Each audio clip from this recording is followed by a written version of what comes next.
he had done a search and saved a book on the art of war. He stated that he did it long ago and it had nothing to do with the death of the children. Agamba nti ekino ekintu kyonna teyakiteekateeka ekyokutta abaana, n'agamba nti ekyokuteeka akatabo k'entalo n'okunoonyereza byonna bye yanoonyereza, agamba nti akatabo yakanoonyerezako ebiseera by'emabega nnyo tebiyinza okuba nga byo byamuviirako okutta abaana abo. He also denied being deliberate and with forethought while making reference to the evidence of the Google searches that he made using his phone, specifically the search for ISIS beheading and for schools that teach young children. And he said that whereas these searches may suggest that he did it deliberately, there were other factors forcing him to make those searches, which factors he chose not to disclose to the court. Nti era yagamba nti ye teyabikola mu bugenderere, era n'agamba nti bino bye yanoonyerezaako ku mukutu ng'ebya ISIS okuggyako emitwe, amasomero agasomesa abaana abato, nti naye waliwo ebintu ebirala ebyamuleetera okunoonyereza ku bintu ebyo. You have not also interpreted the factors, those factors he did not disclose them to the court. Nti ebintu ebirala ebyamuleetera okunoonyereza ku bintu ebyo teyabibuulira kooti. The accused person further stated that he was under the control of some people whom he occasionally referred to as friends and were in 3 categories. Nti yagamba nti yali akola olw'ensonga y'abantu be yali ayita mikwano gye ate nga baali bangeri busatu. He also alluded to the fact that between January 2026 and March 2026, he entered into a distressing period because he was contending with some people who were surveilling him, making demands from him, and they threatened to kill him. Nti yagamba nti wakati w'omwezi gwa January n'ogwokusatu 2026 yali mwenyamuvu nnyo olw'abantu be yali abali bamusumbuwa era nga agamba abali bamutambulirako era kyekyamuviirako okukola ebintu bino. According to him, they began demanding for money, and he noticed that they had all the capabilities and they were following him closely. And as a result, he left the neighborhood of Bunga, where he was staying, and resorted to sleeping on the streets. Nti baali bamusaba ssente era nga yalaba nga baali balina obusobozi nga bamugoberera nnyo, kyekyamuleetera kuva Bunga gye yali abeera n'agenda n'atandika kubeera ku luguudo. The accused person stated that as a result of this, he tried to end it somewhere and somehow, so as to bring the whole thing to an end. And according to him, he tried to flee the country, tried to rob a bank, and tried to kill his brother's family. He then said that those people whom he at times referred to as his friends during his testimony had something to do with his actions of 2nd April 2026. Nti yatuuka ekiseera n'ayagala kikomenkereza n'asalawo ave mu ggwanga n'agezaako okubba banka n'agezaako okutta famire ya muganda we n'agamba nti abantu abo be baali balina kye balina ku kyatuukawo nga 2 Ogwokuna 2026. He invited the court not to honor the charges of murder because there were some circumstances that forced him to act the way he did on 2nd of April.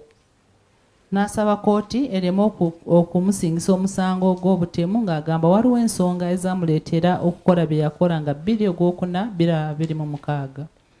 Unfortunately, he neither stated the circumstances he claimed forced him to act that way, nor did he disclose the identities of his friends who may have compelled his actions on 2nd April 2026. Nti ebyembi teyayogera biki ebyamuleetera okukola ebintu ebyo bye yakola nga 2 Ogwokuna 2026. No, he did not state the circumstances, and he also did not disclose the identities of those friends of his. Nti ebintu ebyo ebyamuleetera okukola bye yakola ate n'amanya oba okwogera baani abamuleetera okukola ebyo bye yakola 2 Ogwokuna 2026 teyabyogera eri kooti. And because he made an unsworn statement in his defense, he could not be probed to give more information. olw'ensonga nti teyalayira ng'awa obujulizi baali tebasobola kumubuuza ebibuuzo bingi ku kino. By the above claim, the accused raised a defense of insanity. N'olwekyo yagamba nti ye omutwe gwe gwali tegukola bulungi mu kaseera ako. The defense of insanity is provided for under Section 11 of the Penal Code Act, Chapter 128. Nti ekyokugamba nti omuntu omutwe guba tegukola bulungi, kitabo kya bibonerezo kikyogerako mu kawayiro ka 11. And this is what it provides: that a person is not criminally responsible for an act or omission if at the time of doing the act or making the omission, he or she is through any disease affecting his or her mind incapable of understanding what he or she is doing, or knowing that he or she ought not to do the act or omission, although his or her mind is affected by disease, if that disease does not in fact produce upon his or her mind one or other of the effects mentioned in this section in reference to that act or omission. I will summarize this to mean that the accused, somebody must show that he had a disease of the mind, and as a result of the disease of the mind, he was incapable of knowing the nature and quality of his actions at the time when that action is said to have been done. That's the summary of this law.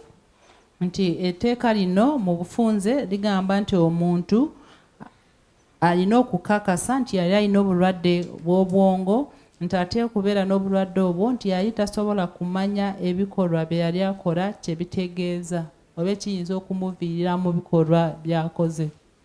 So if it is found that actually he had a disease of mind, and that disease of mind made him incapable of understanding what he was doing and what its consequences would be, that would be a total defense to him. Nti bw'agamba nti yali alina obulwadde bw'obwongo nga tasobola kutegeera biki bye yali akola, awo aba yeewoozezzaako. And for the offense of insanity to stand, the accused person must satisfy the ground set out under the Magnaten rule. And the test is purely cognitive, and the defense must show whether the accused understood his or her actions or that his or her actions were wrong. The defense of insanity is twofold. First, that an insane defendant does not have control over his or her conduct, similar to somebody who is sleepwalking, not knowing what they're doing. And secondly, that the defendant does not have the ability to form a criminal intent.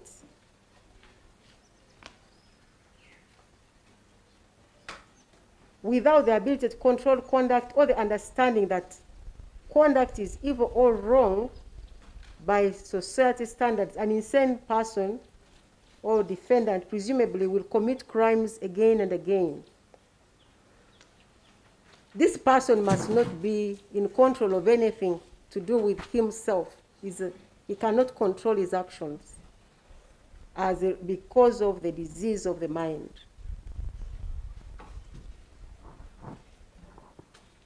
These rules require that the three tests should be proved. One, that an individual suffers from a defect of reason, which is caused by a disease of the mind, and that as a result, he or she does not know the nature and quality of his act, or that that act is wrong.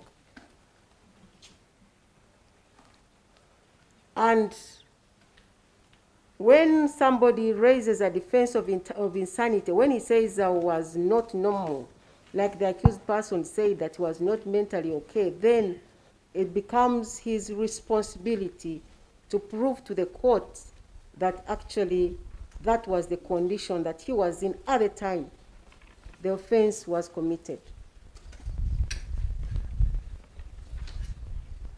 Nti omuntu okugamba nti omutwe gwe gwali tegukola bulungi alina okukakasa kooti nti yali tasobola kutegeera ebintu byali akola oba byali bituufu oba byali bikyamu oba byali si bikyamu, nti alina okulaga nti yali tamanyi biki byali bigenda mu maaso n'ebintu bye yali akola, abeera ng'omuntu atambula ekiro nga yeebase nga tategeera biki ebigenda mu maaso.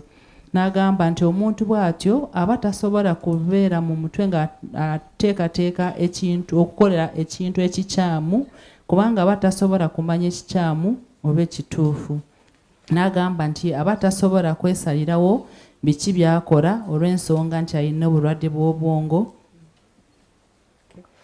The defense of insanity seeks to do away with an essential requirement of malice aforethought, and it seeks to prove that the accused person did not have the intention to cause death, neither did he have knowledge that such an act or omission would cause the death. And this is because of the presumption of sanity, which is provided for in Section 10 of the Penal Code Act. Nti okugamba nti omuntu omutwe gwe gwali gulina obulwadde baba baagala okuggyako ekyokugamba nti omuntu yali alina ekigendererwa okutta abantu naye there is a presumption of sanity. Naye waliwo amateeka agagogera ku ky'omuntu okubeera nga omutwe gukola bulungi. And it provides, in Section 10, it provides that every person is presumed to be of sound mind and to have been of sound mind at any time which comes in question until the contrary is proved.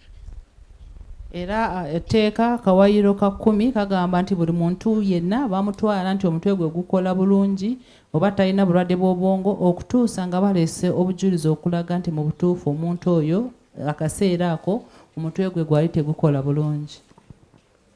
This presumption of sanity puts the burden on anyone who claims insanity as a defense to prove that he or she was not in the right mental state at the time of the act or omission.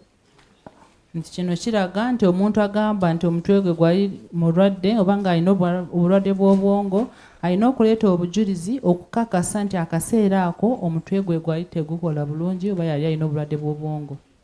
And I have already said that when anyone advances a defense of insanity, he bears the burden to prove it, though not on as a higher standard as the prosecution has to prove the case against him beyond reasonable doubt. Era nga bwe yagambye nti omuntu bw'agamba nti yali alina obulwadde bw'obwongo yalina okuleeta obujulizi okukakasa nti mu butuufu yali alina obulwadde bw'obwongo mu kaseera ako. I have cited a number of cases which can be found in the judgment. Having laid down the above principles from the law and the decided cases, I will proceed to evaluate the evidence adduced by the accused person in a bid to prove the claim or the defense of insanity. Ng'amaze okutunuulira obujulizi bwonna agenda kutunuulira. No, I have said having laid down the above principles from the law and the decided cases on the defense of insanity. Owekitiibwa omulamuzi ng'amaze okwogera ku mateeka agakwata ku ky'okugamba nti omuntu omutwe gwe amateeka n'emisango emirala egyayogerwako ku bulwadde bw'obwongo kati agenda kutunuulira obujulizi bwe baleeta obukwata ku bulwadde bw'obwongo.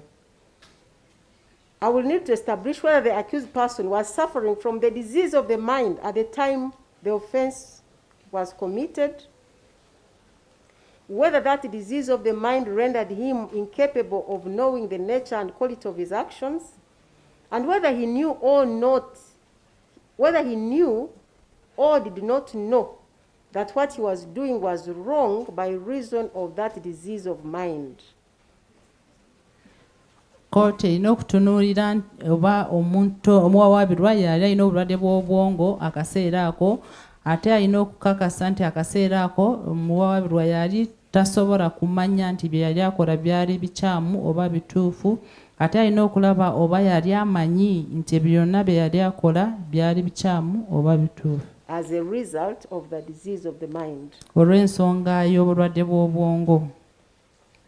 From the onset, I need to state that the accused person was the only one who testified that on 2nd April 2026, when he committed this heinous crime, he was not mentally okay.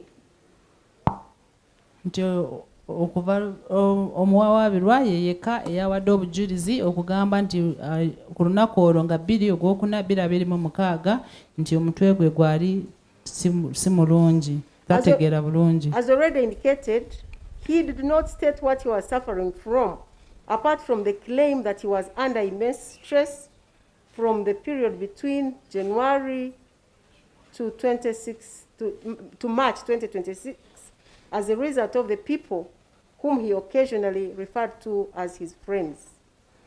Teyayogera kiki ekyali kimuluma okuggyako okugamba nti wakati w'omwezi ogwa January okutuusa ogwokusatu nti yali mwenyamivu ng'alina abantu byayogerako nga nti bali mikwano gye. But like I already mentioned, he chose to conceal the identities of those people from court. Naye yasalawo n'akweka amannya g'abantu abo n'atagabuulira kooti. I will note at this point that I keenly observed the accused person as he gave his evidence, and I could see that he was withholding some information.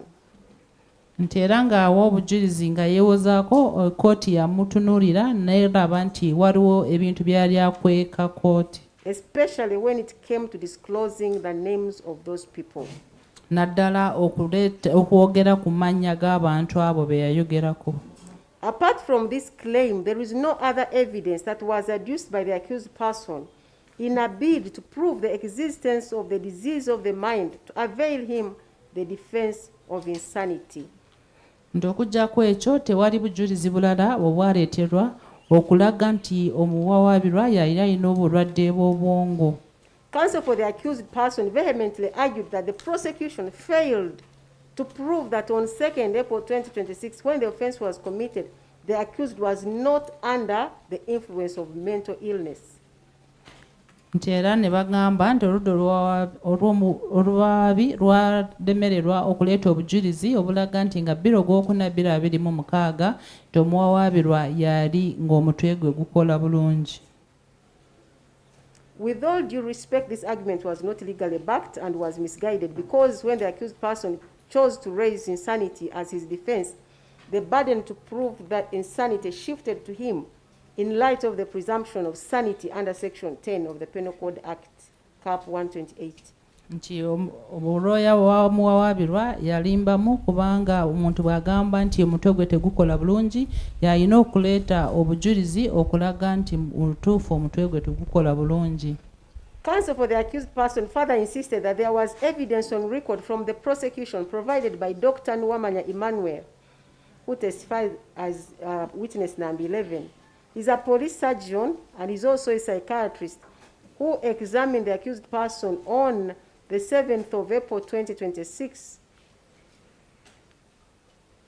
showing that the accused person has ever been admitted to Tabika Mental Hospital. That was his argument. He insisted that prosecution witness said that the accused person had ever been to Tabika. N'alemerako n'agamba nti obujulizi baali babulese mu kooti ng'omusawo gwe bayita Ggaba Emmanuel yakebera omuwawaabirwa nga 7 Ogwokuna 2026 ate n'agamba nti yali abaddeko mu ddwaliro e Tabika. Regarding this evidence, I will need to provide context so it is not used to mislead the court. The evidence of PW11 as contained in PF24 and in his oral testimony in court is that he examined the accused person on 7th April 2026 and on his psychiatric and mental assessment of the accused person, he found the following, and I will quote verbatim. He had normal behavior, calm, cooperative, speech was coherent, his memory intact, and he exhibited good judgment. His thought process and content was normal, but believed in wealth by human sacrifice. He was able to explain the reason for killing the children as fortune hunting or enrichment. He got the idea on recalling childhood folk tales of getting wealth by sacrificing people.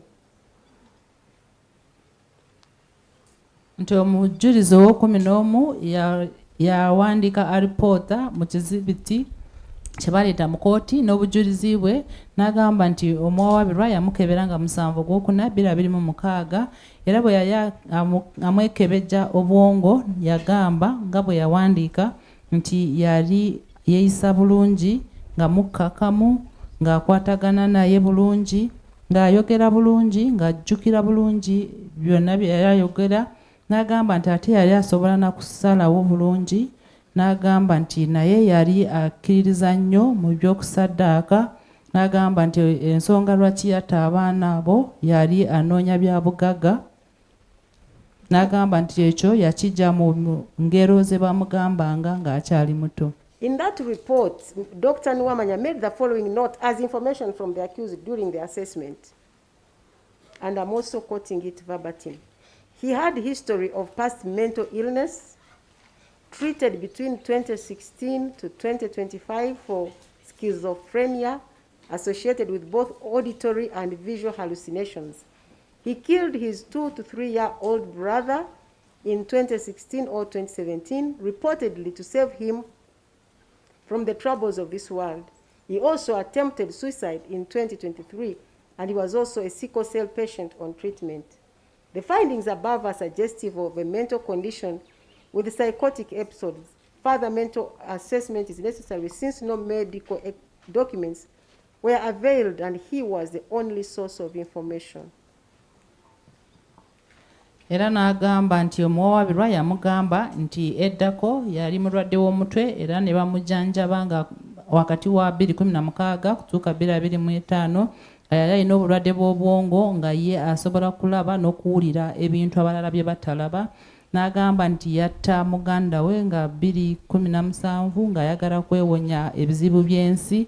N'agamba nti n'agezaako okwetta nga 2023.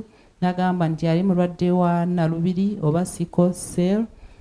N'agamba nti naye baali beetaagisa okuddamu okumukebera olw'ensonga nti yali talina biwandiiko ebikakasa nti yali alina obulwadde bw'obwongo.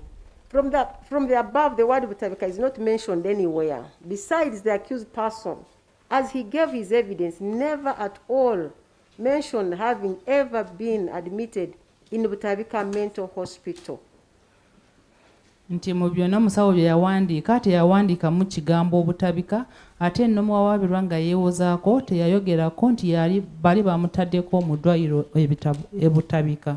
It is important to note that the only witness in the entire trial who made mention of Butabika was DW2, whose identity has been concealed for his protection, but he's a biological elder brother to the accused person. Nti omujulizi yayogera ku butabika ye omujulizi yali wa muwawaabirwa ow'okubiri. The only witness. Omujulizi yekka eyayogera ku kyebutabika ye omujulizi w'okubiri w'owawaabirwa nga n'amannya ge baagakweka olw'ebyokwerinda bye era nga yali mukulu we. He testified that in January 2022 he learned that the accused person was in a Butabika Mental Hospital, and when he went to inquire about the reasons for his admission there, he was informed by the in charge of the hospital that the case under which he was admitted in the facility was very sensitive and declined to avail any information. N'agamba nti mu January 2022 yawulira 2020 January 2020 nti mu January 2022 yawulira nti muganda we yali mu ddwaliro ebutabika era yagendayo bwe yagezaako okubuuza ebyali bikwata ku muganda we ne bamugamba nti ebyo tebasobola kubyogerako era tebaali tebasobola kumuwa byonna ebikwata ku muntu because oyo. the case under which she was admitted was very sensitive. Ne bagamba nti omusango oba engeri gye bali bamuleese mu ddwaliro ebyo baali tebasobola kubyogerako. He further stated during cross-examination that he left without knowing why the accused person had been admitted in Butabika, despite having disclosed to the in-charge that the accused was his young brother. Nti era yagamba nti yatuuka okuva e Butabika nga tamanyi kyekyali kikwata ku muganda we wadde nga yali amaze okubagamba nti yali mukulu we. However, during the cross-examination of DW2, that is the brother of the accused person, the prosecution had an explanation for the accused admission in Butabika at that time, which they put to the witness. And according to them, the accused had murdered his young half-brother called Freeman, and to escape criminal culpability, he was taken to Butabika Mental Hospital to disguise as if he killed the child due to mental illness. And from there, he was whisked to the United States of America, where he stayed until sometime in 2025, when he returned to Uganda. Nti arudda olwabi baali babuuza omujulizi w'omuwawaabirwa owokubiri bamubuuza nga bamugamba nti yali Butabika olw'ensonga nti yali asse muganda we gwe bayita Freeman era ne bamutwala Butabika nga bagamba nti omutwe gwe gwali tegukola bulungi. Bwe baatuuka e Butabika ne bamugjayo ne bamutwala America era bwe yatuuka America n'abeerayo okutuusa 2025. I find this proposition credible because if indeed the accused person had been admitted because of a medical condition, there would have been no justification for concealing that from his own brother. Besides, they would not have informed him that the case under which the accused person was admitted was very sensitive. Nti era ekyo kkooti eraba nti kyo kyali kituufu kubanga engeri gye yali agenze e Butabika I said it is credible. It can be believed. Basobola okukkiriza kubanga bwe yagenda e Butabika baali tebalina nsonga yonna lwaki tebamugamba ebyali bikwata ku muganda we ate ne bamugamba nti omusango gwali gumuleeseza mu ddwaliro eryo byali tebasobola kubyogerako. The accused person himself would have mentioned that he had ever been admitted in Butabika, either to the police surgeon, Dr. Nwamanya, or to Dr. Roger Agenda, who testified as PW12 and he's a psychiatrist at CCare International Hospital, Kampala. Nti n'omuwawaabirwa yennyini yali asobola kwogera nti yali agenzeeko e Butabika ng'agamba Nuwamanya Emmanuel oba Agenda Roger wa IHK. Agenda Roger examined the accused person on 30th December 2025 at the request of the accused person for a sanity assessment, but the accused person did not inform him that he had ever been to Butabika. Nti Agenda Roger yakebera muwawaabirwa nga 3/12/2025 ng'amukebera oba alina obulwadde bw'omutwe era bwe yali amukebera teyamugambako nti yali agenzeeko mu ddwaliro ly'e Butabika. To the contrary, the accused person informed Dr. Agenda Roger that the consultation with him, which is 30th December, was his index of first consultation with a psychiatrist in his whole life. And I will discuss the evidence of Agenda in detail later.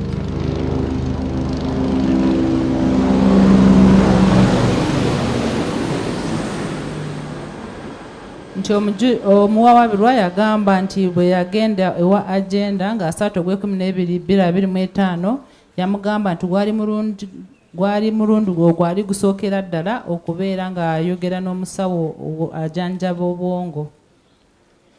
I also need to observe that though DW2 is the biological brother of the accused person, though they are brothers, he testified that they don't closely relate and he had not seen the accused person in the last 5 years, but only saw him at Kabalagala police station after his arrest in respect of this case. era omujulizi wa okubiri ow'omuwawaabirwa yali muganda we naye bali si ba mikwano nnyo, bali bamaze emyaka etaano nga tebeeraba, nga yaddamu okumulaba ku kabalagala poliisi nga bamaze okumukwata. He also did not testify to knowing the accused person to suffer from any mental illness. Era teyayogera nti yali amanyi oba muganda we yali alina obulwadde bw'obwongo. In the absence of any medical evidence to support the claim of insanity, this court would have expected at least evidence from a family member of the accused person to speak to his alleged mental illness. Engeri gye waali nga tewali biwandiiko by'abasawo okukakasa nti yali alina obulwadde bw'obwongo, waakiri aba famire oba b'ekika kye bandize ne bawa obujulizi nga boogera ku nsonga eyo ey'obulwadde bw'omutwe. The brother of the accused person informed the court that he shares both parents with the accused person and they are both still alive and they live in Uganda. Muganda we yagamba nti babazaala wamu, abazadde bombi be bamu ate bakyaliwo, babeera mu Uganda. If it was true that indeed the accused person suffers from any disease of the mind, either his father or mother would have been eager to come to this court to relay that information with some evidence. Nti singa kyali kituufu nti yali alina obulwadde bw'obwongo, waakiri taata we oba maama we yandize mu kooti n'ayogera ku nsonga eyo. It is also important to note that the details of the witnesses who came to testify for the defense were furnished by the accused himself, but he chose not to call any of his parents as his witnesses, who would have been better placed to testify to the claim of insanity and or any other disease of the mind. Nti abajulizi abajja omuwawaabirwa ye yagamba be yayagala naye teyasaba nti bamuyitire abazadde be ate nga bandize ne bannyonnyola ensonga eno ey'obulwadde bw'obwongo. Considering the above, I would still proceed to pose this question. Supposing it was indeed true that the accused person has ever been in Butabika in 2020, as stated by his brother, of what relevance would it be in relation to this offense, which is alleged to have been committed on 2nd April 2026, given the legal principles regarding the defense of insanity, that the disease of the mind must be present at the time of the commission of the offense and must have prevented one from knowing what he or she is doing and that what she is doing is wrong. Era ne kooti yeebuuziza nti singa kyali kituufu nti mu 2020 omuwawaabirwa yaliko mu ddwaliro ly'e Butabika, kikwataganira wano omusango guno ogwaliwo nga 2/4/2026. Era n'agamba n'adda mu mateeka n'agamba nti balina okulaga nti obulwadde obwo bwaliwo akaseera ke yakolera ekintu kino, ate nti mu kaseera ako yali tasobola kutegeera nti kyeyali akola kyali kikyamu oba si kikyamu. It is my considered view that in the absence of any evidence that the accused person was suffering from the disease of the mind as at the time of commission of this offense, his being admitted in Butabika in 2020 would not be of any relevance to this case. Olw'okubeera nti tewali bujulizi obulaga nti yali alina obulwadde bw'obwongo, ekyokugamba nti bali bamutadde mu ddwaliro e Butabika tekikwatagana mu musango guno. I also need to note that in regard to the issue surrounding the admission in Butabika, that shortly it happened, I need to note that in regard to the issue surrounding the admission in Butabika, shortly into the evidence of DW2, the brother of the accused person, when he mentioned the word Butabika, counsel for the accused person made an application seeking for the orders of this court to order some doctors from Butabika to come and confirm that the accused person has ever been in Butabika, and also confirm that he is incapable, or to establish whether he was capable to follow the proceedings. But this was after he had given his defense. nti era n'atunuulira embeera ze bamutwaliramu mu ddwaliro e Butabika era n'agamba nti omujulizi owokubiri ku lw'oludda lw'omuwawaabirwa nti bwe yayogera ku kigambo Butabika, looya w'omuwawaabirwa n'agambirawo nti bayite abasawo okuva Butabika okukakasa nti omuwawaabirwa yali tasobola kugoberera ebyali bigenda mu kooti naye ebyo yabisaba ng'omuwawaabirwa amaze okuwa obujulizi. I did not find calling anyone from Butabika relevant to this case, and I declined to grant that prayer, and I made a detailed ruling which is on record. Nti teyalaba bwetaavu okuyita omusawo okuva Butabika era yabuwandiika ku fayiro. In a further bid to support the claim of being mentally unwell due to the distress said to have been between January and March 2026, the accused person testified that he abandoned his home in Bunga and started living on the streets. And to prove this defense, he adduced the evidence of DW3, whose identities were also withheld for his security. And he informed the court that he was 25 years old, living on the street, and he had seen the accused person only twice while he was in Chisenyi, together with 40 children, aged between 7 and 10 years, and then his age.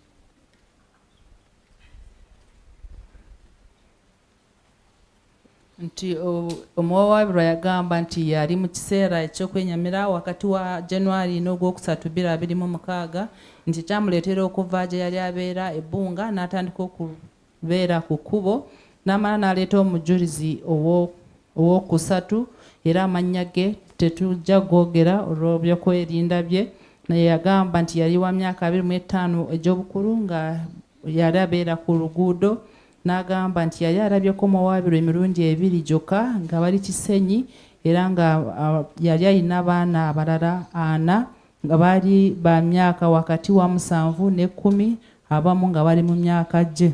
Okay, I will summarize his evidence. He testified that he saw the accused went to Chisenyi, and when the street children saw him, they requested for some water to drink, and he offered them food, which he actually paid for. And as he was leaving, he requested the witness for his contact, and they shared contact numbers. And the next time, he came with water in a 10-liter jerrycan and gave it to the witness with the other children. That is the summary of his evidence. Nti omujulizi ono yajja n'agamba nti omuwawaabirwa yajjako mu Kisenyi ne bamusaba amazzi g'okunywa mu kifo ky'okubawa amazzi g'okunywa n'abagulira emmere n'asasula. Bwe yali avaawo n'asaba ennamba y'essimu y'omujulizi ono n'agamba nti olwaddako yajja nga alina akadomola ka lita 10 kalimu amazzi n'agawa omujulizi ono n'abaana abalala. And he told him that the reason he wanted his telephone contact is that whenever he would need the children, he would help him to gather the children. N'amugamba nti ensonga lwaki yali ayagala enamba ye y'essimu yali ayagala nti bw'aba ayagala abaana ono amuyambeko okubakungaanyiza wamu. Counsel for the accused person, while relying on the claim of being on the streets, submitted and said that it is not possible for a normal person to leave their home and start living on the street. But this court finds that there was no evidence that actually the accused person has ever lived on the street. He only went twice to these children in Chisenyi. Nti looya w'omuwawaabirwa yagamba nti tekisoboka omuntu omulamu okutandika okuva ewuwe waka n'atandika okubeera ku kkubo, naye Oweekitiibwa Omulamuzi agamba tewali bujulizi obulaga nti yali abeera ku kkubo wabula yagendayo emirundi 2 ng'agenda kugulira bano abantu emmere. Also, this court notes that there was also evidence that as at the time of his arrest, he was not on the street. He had a home in Chanja, as testified by the landlord called Joel Mackay. He testified as PW10. nti ate we baamukwatira yali abeera ekyanja ate n'omujulizi eyajja wano yali landlord we bamuyita Makai yali mujulizi wa 10. In light of the above, the accused person failed to adduce any evidence to support this claim that he was not mentally okay on 2nd April 2026 when he gruesomely and brutally murdered the innocent infants. Nti n'olwekyo omuwawaabirwa alemereddwa okuleeta obujulizi okukakasa nti omutwe gwe gwali tegukola bulungi oba nga yali alina obulwadde bw'obwongo nga 2 Ogwokuna 2026 lwe yatta abaana abato. The other probable defense that would be available to the accused person given his, from his testimony would be a defense of diminished responsibility. And this one is provided for under section 177(1) of the Penal Code Act. Ekirala ekyandimuyambye kyakugamba nti yali obwongo bwo nga tasobola kutegeera bulungi bye yali akola. And this one also, it is where a person is found guilty of murder or being a party to the murder of another, and the court is satisfied that the person was suffering from an abnormality of mind arising out of arrested or retarded development of mind. This relates to somebody who has a disease of the mind that has resulted into poor development of the mind. And that as a result of that, it takes away the person's mental responsibility.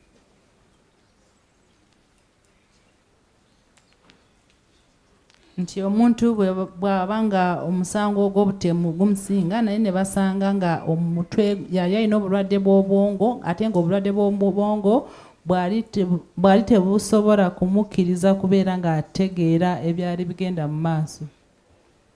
Even with that, the law provides in subsection 2 that if you raise that as your defense, it is you to prove that you are suffering from an abnormality of the mind. Era amateeka agagamba nti bw'ogamba nti obwongo obwo bwali tebukola bulungi oba ng'olina obulwadde bw'obwongo olina okuleeta obujulizi okukakasa nti kyaliwo. Looking at the evidence that the accused person adduced, there is nowhere he's talking about a retardation of his mind. The only issue that the accused person suffers from and was talked about by many witnesses is sickle cell disease. Nti kusinziira ku bujulizi omuwawaabirwa bwe yaleeta teri kiraga nti yali alina obulwadde bw'obwongo kule okujjako balaga nti yali alina obulwadde bwa nnalubiri oba sickle cell. And when Dr. Agenda was asked as to whether sickle cell anemia is not an underlying cause for mental illness, he said it is not, but it is a risk factor.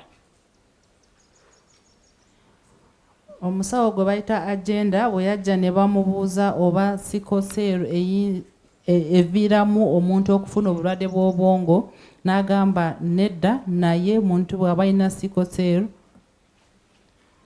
ayinza okukomenkerera ng'afunye obuzibu ku bwongo. And he said this is as a result of too much pain and also the strength of the medication for sickle cells. But he hastened to add that when he was examining the accused person did not present any symptoms of the mental of any mental disabilities that may have been caused by sickle cell disease.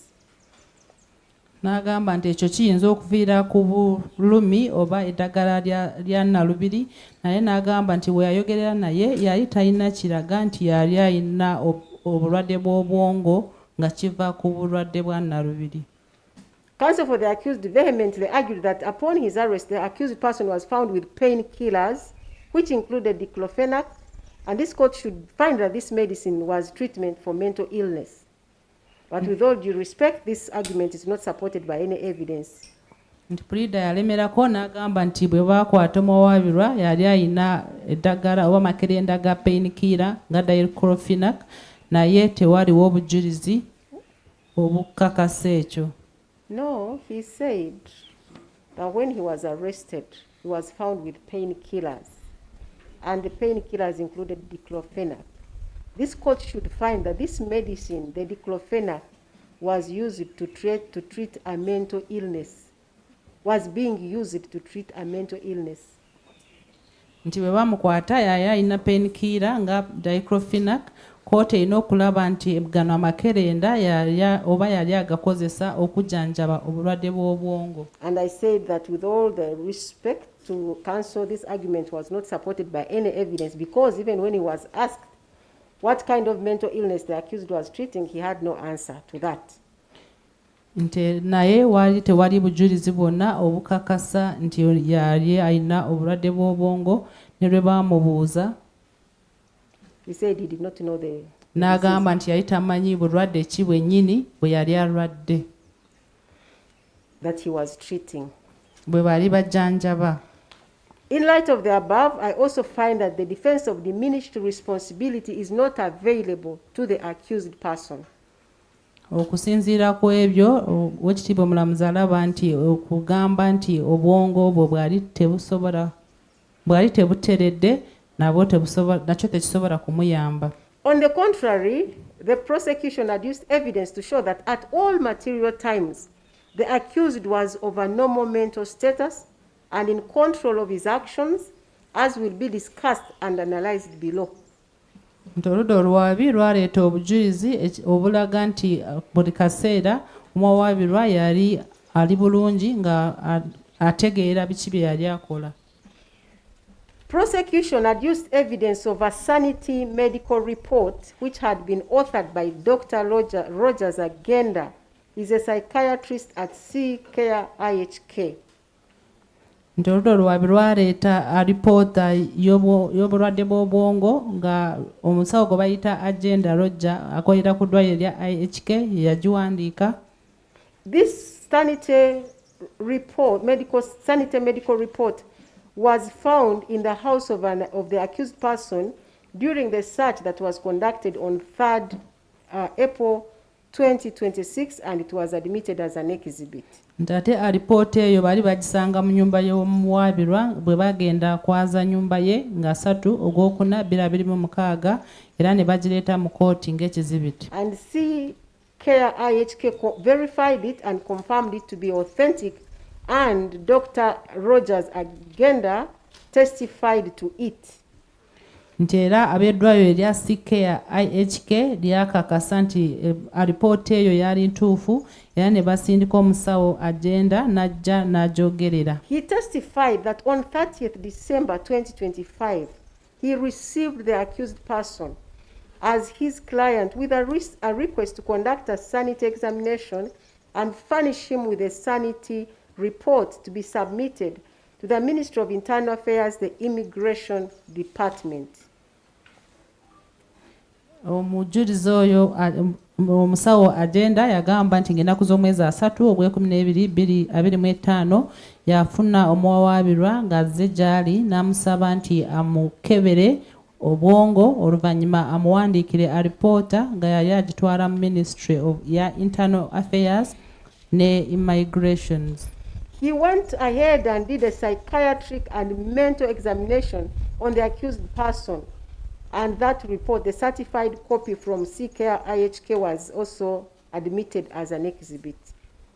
Nti era yagenda mu maaso n'amukebera obwongo oluvannyuma n'awandiika alipoota ne bamala ne bagireeta ng'ekizibiti. According to him, the accused person presented himself as a 30-year-old single Christian by religion, resident of Bunga and self-employed mainly as a commercial farmer. Nti yagamba nti omuwawaabirwa yamutuukirira n'amugamba nti yali wa myaka 39 nga si mufumbo ng'agamba nti yali mugoberezi wa Kristo ng'abeera Bunga ate nga yali mulimi nga byalima atunda. He testified that he carried out a psychiatric interview which involves asking the client many times open-ended questions with the aim of establishing or enlisting whether the client has any mental disorder. Nti yatandika n'okumubuuza ebibuuzo ebingi ng'ayagala kulaba oba yali alina obulwadde bwonna ku bwongo. Upon examination, the following were his findings. And I'm going to read them verbatim. He reports no history of excessive sadness or loss of interest in pleasurable activities.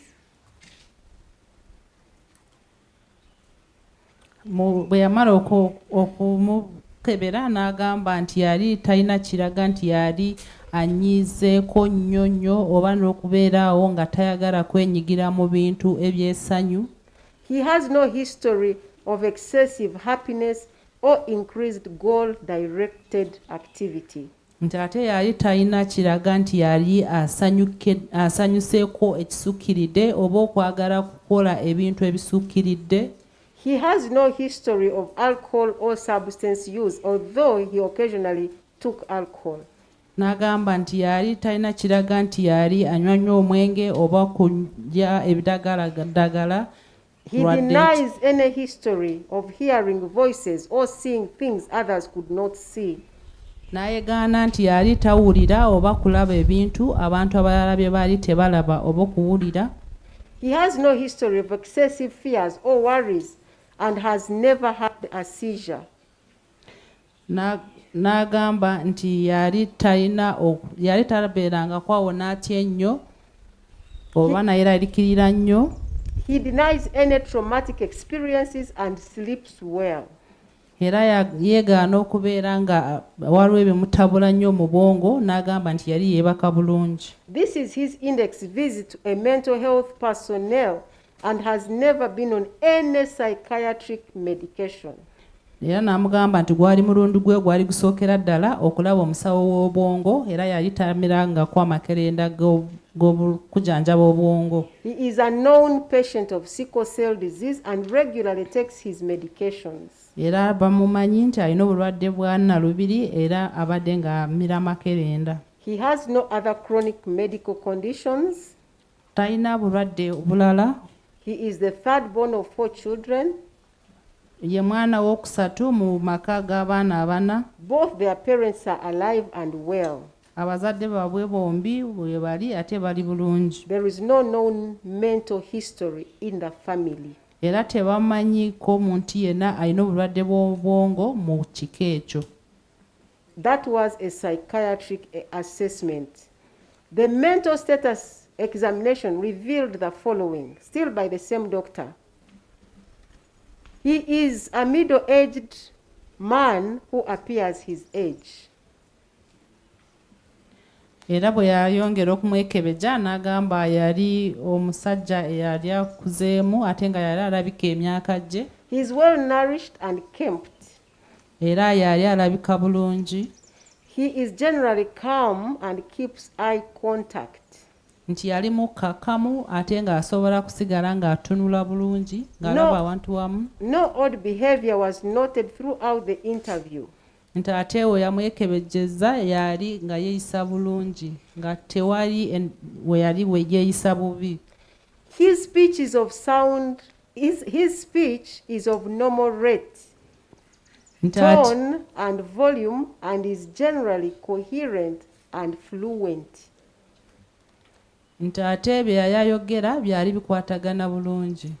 His thoughts are logical with no preoccupations overvalued ideas or delusions. Nti ate n'endowooza ye yali ekwatagana bulungi. He has a euthemic mood congruent with affect and has no perceptual or cognitive disturbance. Nti era bye yali akola byali bikwatagana n'embeera ze. He concluded his diagnosis as follows. Onyum Christopher Okello has no established mental disorder I therefore affirm that Onyum Christopher Okello is sane and mentally fit to live and work in Uganda. Era n'amala n'agamba nti Christopher Okello Onyum talina bulwadde bwa bwongo, si mulalu, ate ng'asobola kubeera oba kukolera mu Uganda. The prosecution also adduced the evidence of Dr. Nwamanya Emmanuel. That one is the police surgeon. He also did a mental examination on him on the 7th of April. This was now after the commission of this offense, 5 days after. And these were his findings. He had normal behavior, calm, cooperative, speech was coherent, his memory intact, and exhibited good judgment. Baleeta obujulizi obw'omusawo gwe bayita Nwamanya Emmanuel wa poliisi, era naye yamukebera obwongo ennaku z'omwezi 7 ogwokuna 2026 ng'omusango guno gumaze okubaawo ennaku 5, n'agamba nti yali ategeera bulungi nga mukakamu, ng'akwatagana naye bulungi, ng'ayogera bulungi, ate ng'asobola okumanya ekituufu n'ekitali kituufu. Okay. His thought process and content was normal, but he believed in wealth by human sacrifice. N'agamba nti yali alowooza bulungi naye nga yali akkiririza mu ssaddaaka. He was able to explain the reasons for killing the children as fortune hunting or enrichment. Nti yamugamba nti ensonga lwaki yatta abaana yali ayagala kufuna bya bugagga. He got the idea on recalling childhood folk tales of getting wealth by sacrificing people. Era ekyo yakijja ku ngero ze yawuliranga ng'akyali muto ez'okusaddaaka abantu okufuna ebyobugagga. The accused person in his testimony stated that from January to March 2026,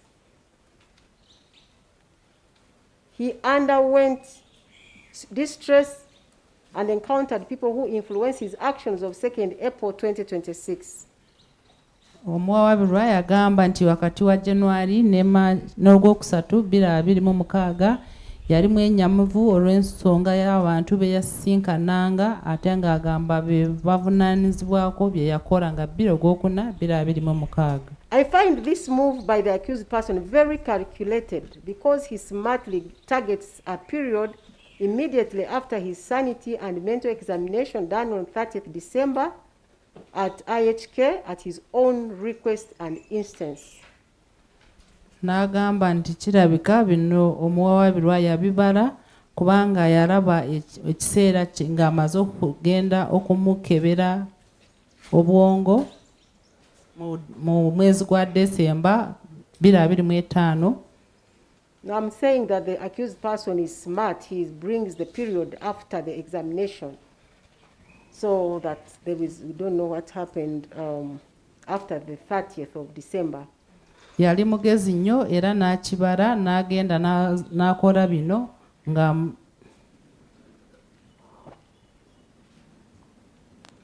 he intelligently and smartly supposes that his distress happened after that examination, which would mean therefore that the distress after 30th December is the reason for his actions of 2nd April 2026. Yali mugezi nnyo n'aleeta ensonga y'okugamba nti yali mwennyamivu wakati wa January n'ogwokusatu 2026 nga bamaze okumukebera 3 ogw'Okubiri 2025, n'agamba nti ebyo bye byamuviirako bye yakola nga 2 ogwokuna 2026. He also smartly and intelligently brings this period of his alleged distress to fall before his next psychiatric and mental examination that was done on 7th April 2026 by Dr. Nwamanya Emmanuel on Police Form 24. Era yaleeta ekiseera kino kye yali mwennyamivu nga ebbanga lye yayogera yali nga tannatuusa we bamukeberera nga 7 ogwokuna 2026.